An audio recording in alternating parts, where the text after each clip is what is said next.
শিখানি বুঝিয়া আমি বাড়াইয়া দিবে এখনই। জোরে জোরে বলেন ঠিক না ঠিক?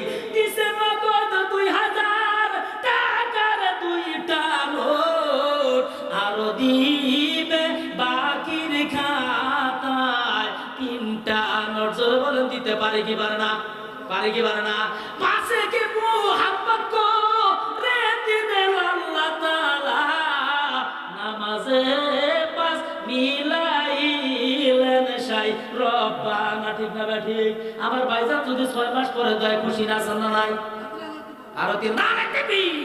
আমার মাজিদুর ভাই নগদ 2000 বাকির খাতায় 3000 আল্লাহ কবুল করিয়া নাও। মাশাআল্লাহ। মারহাবা। নাম কি? আরে উনার ভাইজান, এই ভাইজানের মা, তিনার মায়ের জন্য তিনি দিয়েছেন 500 টাকা। ও মা বলিয়া ডাকতাম জো কোন মায়ের আদর কইরা সুমা দিছে মা তুই গালে শিরে পাইলে কাপড় দি সিজারা পরাইয়া জনমের মতো ওই কবরে দিছি যারা ছোয়া। জোরে জোরে বলেন আল্লাহুম্মা আমিন। আল্লাহ তুমি মাফ করে দাও, কোটি কোটি টাকার মালিক বানিয়ে দাও। জোরে বলেন আল্লাহুম্মা আমিন। নাম কি ভাইজান?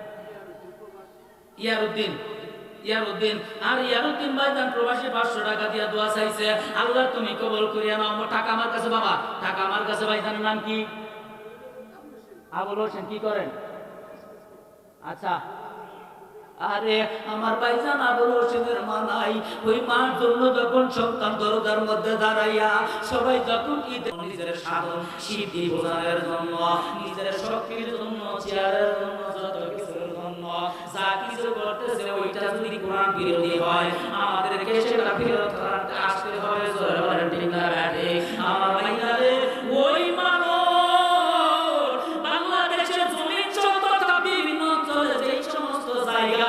মানুষগুলো অন্ধকার জগতের মধ্যে ছিল, ওই জগতের মধ্যে আল্লাহ হাকিকতের তাবলীগ করিয়া তাদেরকে মুসলমান বানাইয়া আল্লাহ বানাইয়া আল্লাহ বলি বানিয়েছে। জোরে বলা যাবে আল্লাহু আকবার।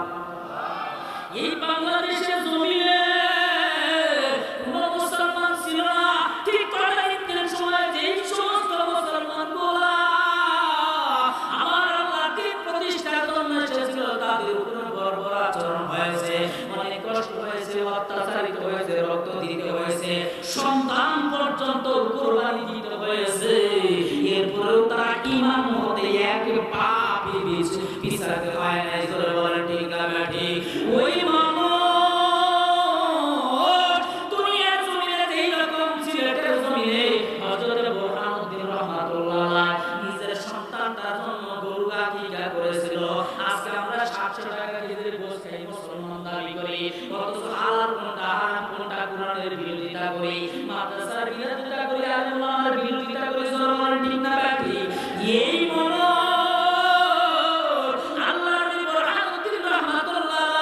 সন্তানের জন্য গরু কুরবানি আকিকা করে দিল, তার জন্য শাস্তি হলো সন্তানটাকে নিয়ে রাজা গোল গোবিন্দ জবাই করে টুকরা টুকরা করে দেয়।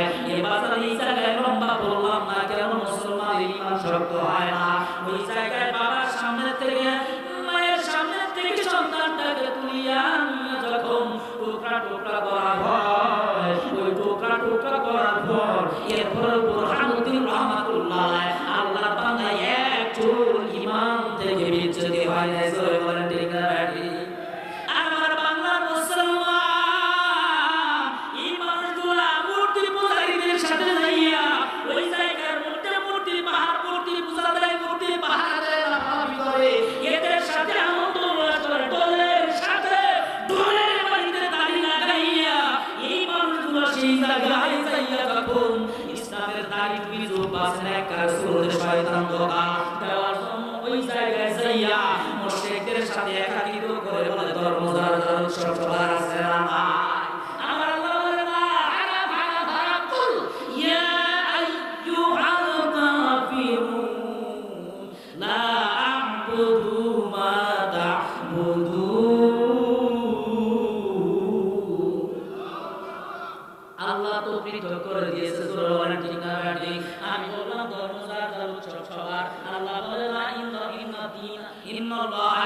ইন্না দীনা ইনদাল্লাহিল ইসলাম, জোরে বলেন আল্লাহু আকবার। ইন্না দীনা ইনদাল্লাহিল ইসলাম, আমি আল্লাহর কাছে মনোনীত ধর্ম হলো ইসলাম। এই মনোনীত ধর্ম আমি আল্লাহর কাছে ইসলাম। আর আমি যদি বলি ধর্ম যার যার উৎসব সভা, আল্লাহ তো তা বলেন নাই। মুসলমানদের জন্য কোন কোনটা উৎসব, কোন কোনটা আচার অনুষ্ঠান আল্লাহ পরিষ্কার জানিয়ে দিয়েছে। এই জায়গার মধ্যে যদি আমি একটু সংশোধন করে নিজের দলের জন্য, স্বার্থের জন্য, ভোটের জন্য যদি ঢুকাই, নিঃসন্দেহে আল্লাহর কোরআনের অবমাননা করার কারণে, আল্লাহর কথার সাথে ঢুকানোর কারণে মুসলমান না বেঈমান। জোরে বলেন, জোরে বলেন না। এই বেঈমান যদি আপনার সামনে নেককার সুরত আসে, বুঝবেন এটাই নেককার সুরতে শয়তান ধোঁকারি ডাকতেছে। চেনা যায়, বোঝা যায়।